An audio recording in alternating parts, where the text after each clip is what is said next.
New design lines and advanced technology come in BMW's all-new 4th generation compact crossover. I'm Jay and this is Modern Motoring. Welcome to the 2025 all-new 4th generation BMW X3 compact luxury crossover. There's a lot to get into here because it's, again, all new, so let's just jump straight into it, starting with the exterior. Still has the same shape, and let's go through a couple of dimensions to start off with. First off, it's 1.3 inches longer, 1.1 inches wider, and 0.6 inches lower. And I'm happy BMW didn't go completely out of proportion here by making this that much bigger. These are small nominal increases in shape. I see a lot of the X1 here in the all-new X3. You get new headlights with the hockey sticks or L's or J's in my case as far as the design goes, and you get not quite a new grille, but there's new patterns on the grille, so it's diagonally intersecting lines. I think it looks pretty clean. I like the addition of those diagonal lines. It just adds a little bit of flair to the overall look up front. Around the sides are really nice, clean design. Gone are the door handles where you reach your hand in and pull outward. Now it's reaching underneath. Again, very similar to the X1 and X2 for that matter. There are no extra pieces of cladding or anything unnecessary for the side profile here. I think it looks extremely sharp. One interesting thing is you get a panoramic sunroof, which you can see here. It doesn't open at all, so it's fixed, but there's no little metal bar or bodyline bar separating the windshield from the roof, which is a little interesting. I see it as, you get a rock or a ding that puts a crack up in the sunroof portion, and it's a pretty expensive repair. Around the rear, you still have the T-shaped taillights, but they're much smoother. Before, for the last generation, they were big and clunky and chunky and very heavily designed. And here, they've just pretty much taken a knife to the clay model and smoothed everything out. I like this look much better. Going down to the bottom, the tailpipes are hidden, and that to me says they're getting ready for an EV. Pure speculation, I don't know if it's coming or not, but generally in the new world of automotive design, when tailpipes are hidden and it's just that lower bumper portion, it's saving costs down the road as far as having to re-engineer a lower bumper. Standard wheel size is 19 inches, which is what we have here. You can go for the 20 or 21 inch upgrades depending on what you feel like, what you want, and what you want your ride quality to be like as well. Those diagonally intersecting lines are also present below the doors, and I'm happy it's only there and in the front. I think if they put that around the rear, it would look a little on the cluttered side. On the inside, you'll notice BMW's curved display screen, and here we have a 12.3 inch digital instrument cluster and a 14.9 inch infotainment system. Thankfully, they kept the scroll wheel in place, and this does run off of iDrive 9, their latest operating system. I like the system. I'm not the biggest fan of having to go through a touchscreen for my HVAC controls, but I'm getting used to it, and it's muscle memory that's slowly becoming stronger and stronger. You do still have physical controls for your vents, so thank you so much for that. Another big thing you'll notice are the new ambient light systems. So it's set up on the doors as a nice U-shaped pattern. There's a nice bar beneath the infotainment screen, and in the bay where you keep your wireless charger, cup holders, and USB ports, it's a nice U-shaped pattern as well, and I think it's just enough. Ambient lights do come standard as far as your selection goes, and there are 15, and you can increase or decrease the intensity as well. Interestingly, and I know that a lot of people have highlighted this on their social media videos, but when you hit the four-way flashers / hazard lights, the red shows up in the long bar beneath the infotainment, and it shows up on the door panels. It doesn't have a permanent space there. It flashes, I think, maybe 6 or 8 times, and then it goes back to the regular ambient light color. You get a new steering wheel with 2 spokes. It looks pretty clean. Going back to the door for a minute, you have I think it's kind of cool. I don't know if anybody else will like it as much as I do, but you can control the opening and closing of the vent from this little piece in front of the handle. You got your lock and your unlock, and you have your memory seats for position 1, position 2. I like it. I think it just has a nice, not overly designed look, but just enough of a design look to bring it into the modern world.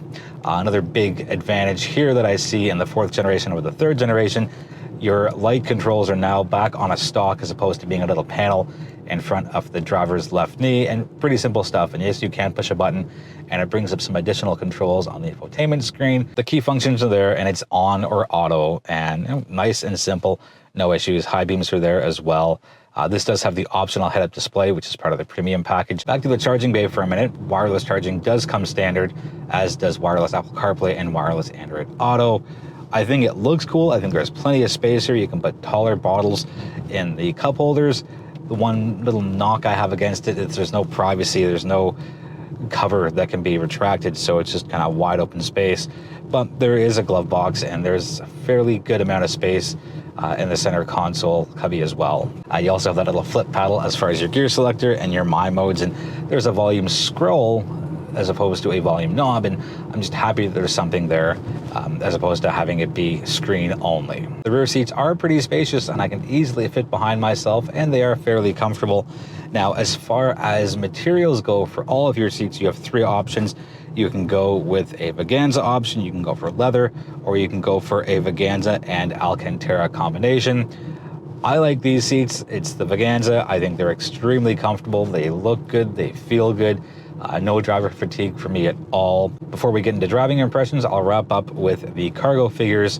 And with the rear seats up, it's 570 liters, which is a fairly good amount of space. And with the rear seats down, that goes all the way up to 1700. So almost triples here. And the cool thing is you can get the cargo floor to fold in half. And then if you want it to stay up because you're doing something beneath the cargo floor, it actually holds up on its own. The 2025 X3 does not come with a spare tire. Instead, you get a tire fill kit. But if you really want a spare tire for whatever reason, it's $400 Canadian. At least that's what I saw on the BMW Canada site. Let's jump into the driving section of things. So powering this is a 2-liter turbocharged 4-cylinder engine with a 48-volt mild hybrid, which comes into play quite a bit. I'll get into that in a minute.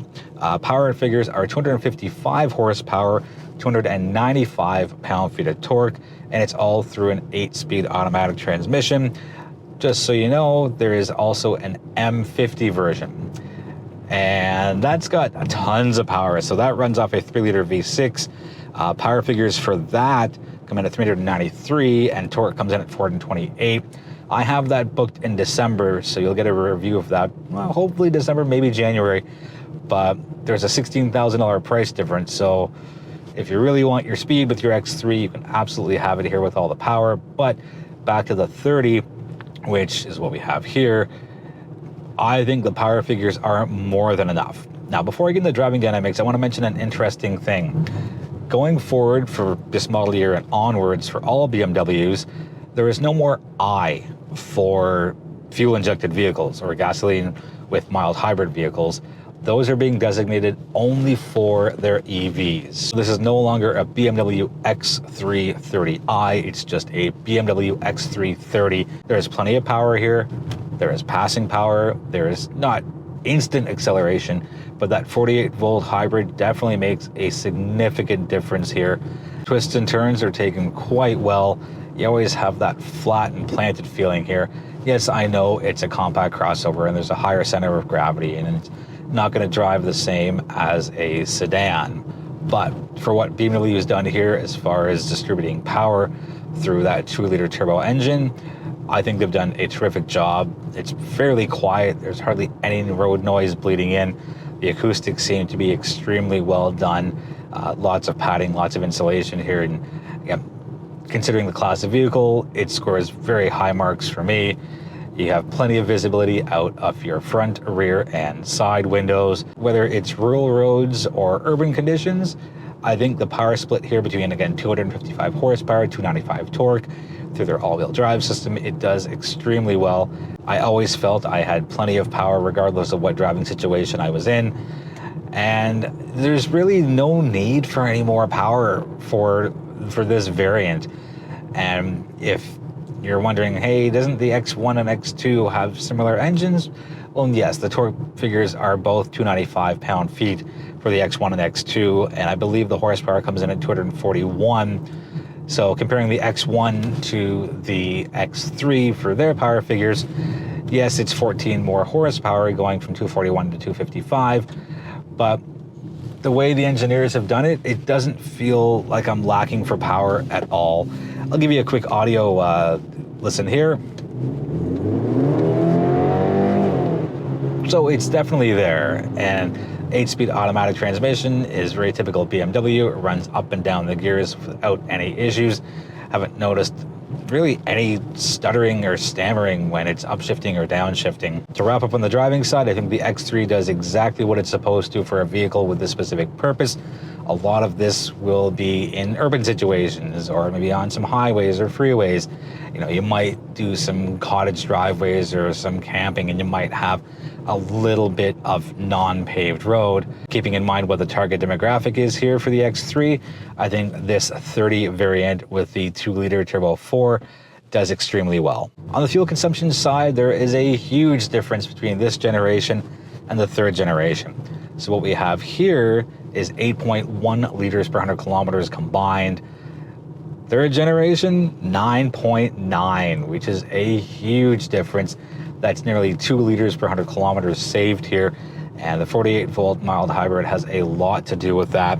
Still runs off a 65-liter fuel tank, so you're getting around maybe 800 kilometers-ish for a full tank of fuel, and you have your different drive modes as well. But I've kept it in comfort for pretty much the whole week. Yes, I've dabbled in sport as well as eco, but I think the majority of X3 30 drivers will just keep it in comfort mode. A quick touch on standard safety, and thankfully the list is fairly long for a luxury vehicle. Rear cross traffic alert, forward collision warning, lane departure warning, blind spot monitoring, and your parking assistant. Wrapping up with pricing and competition, our MSRP for the 2025 BMW X3 30 comes in at $58,900. BMW Canada has spec'd this with the premium package for $5,000, and those include lumbar support, and you have your interior camera, you have an upgraded Harman Kardon audio system, your head-up display, drive recorder, and adaptive cruise control, which includes the start-stop function. There's a $900 paint option for a skyscraper gray metallic, $900 for ventilated seats, and there is a $250 option for the open pore wood trim. Let's touch on competition, and these are all base prices without anything added, and for the lowest variant for each of the models. Starting with Genesis GV70, that comes in at $61,000. The new Audi Q5 comes in at $52,250. Now, there's 2 different Mercedes options for the GLC. The GLC 300 comes in very close to what we have here, and that's at $59,500, again, compared to this at $58,900. But there's a GLC 350e plug-in hybrid at $64,900, so that's not quite significantly more expensive, but it's still part of the conversation. And I'm sure there'll be a plug-in hybrid variant here. It hasn't been released yet. All we have as far as us being in late 2024 is the 30, which is what this is, and the M50. Finally, we have the Porsche Macan, which starts at $67,000. So I think the biggest competitor here will be the Mercedes GLC. The X3 has a lot of standard safety, the wireless Apple CarPlay, wireless Android Auto, wireless charging, standard heated front seats, standard heated steering wheel, standard oversized fixed, but still a panoramic sunroof. That's going to wrap it up for the 2025 BMW X3 30. Not 30i anymore, just 30. If you have any questions on what you've seen, let me know in the comments and I will get you answers as soon as possible. Thank you so much for watching. Thank you for the support. And I invite you to join our social media community. We're on all the major platforms. Whether you're a first-time subscriber or whether you've been here for a while, I thank you and I appreciate you. And I look forward to seeing you in the next video.